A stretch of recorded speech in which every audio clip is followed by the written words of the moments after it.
स्वागत आहे माझ्या चॅनलवरती प्रतीक वानखेडे ऑफिशियल. तर मी आज आलो आहे पोल्ट्री फार्ममध्ये काम करण्यासाठी.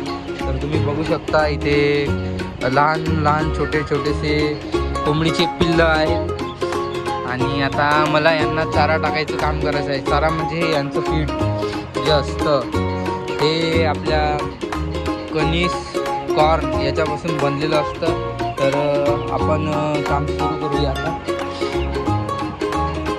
तर मित्रांनो, सर्वात पहिले मी काढले ते बॅरिकेड्स जे तुम्हाला दिसत आहे ते, आणि त्यानंतर आपलं चालू आहे हे जे मेलेले पिल्ले असतात यामधले ते आपल्याला एका ठिकाणी जमा करून ठेवावं लागतात, कारण त्यांच्यामुळे वास फैलतो आणि पुन्हा पिल्ले मरतात ते. तर आपलं काम सध्या झालं आहे आता आणि त्यानंतर आपण करणार आहोत चारा टाकायचं काम. तर भेटूया आपण. फायनली आपलं हे काम झालं आहे पिल्ले पकडण्याचं, म्हणजे बघण्याचं, आणि ते आता नेऊन ठेवायचं आपल्याला तिकडे, आणि त्यानंतर खातं वगैरे देऊन आपण चारा टाकण्याचं काम सुरू करणार आहोत. तर चला पुढे जाऊ.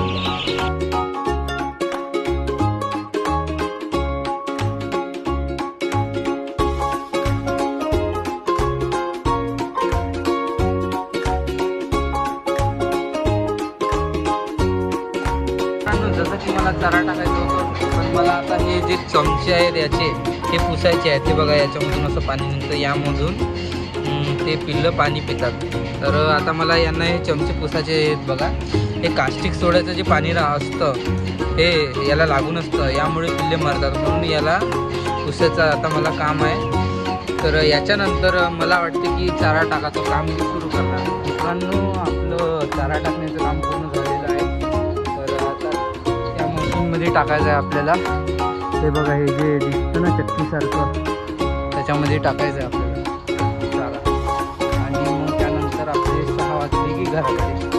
तर आजचा ब्लॉग कसा वाटला ते नक्की सांगा, आणि थोडं फार नॉलेज पण तुम्हाला या व्हिडिओमधून मिळेल, आणि समोर पण पुन्हा नॉलेज देत राहा.